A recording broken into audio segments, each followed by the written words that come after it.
Ստեղ հայերի առաքելությունն այդ կարգ ու կանոնը վերականգնելու, ստեղծելու, հարգանքի եւ արժանապատվության միմյանց հետ նորմալ հարաբերվելու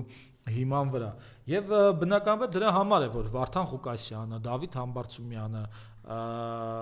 սրբազանները, հա, Բագրատ Սրբազանը, Միքայել Սրբազանը, Մկրտիչ Սրբազանը, Լիդիա Մանթաշյանը,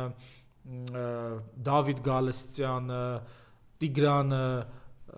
ում անունը չտամ թող ինձ ներեն, անպայման նորից կգտնեմ անունները եւ հաջորդ անգամ կհնչեցնեմ, բայց սա է պատճառը, որ նրանք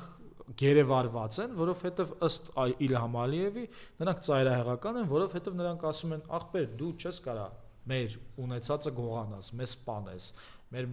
կանանց մասնատես, մեր քնած սպային քնած տեղում կացնահարես,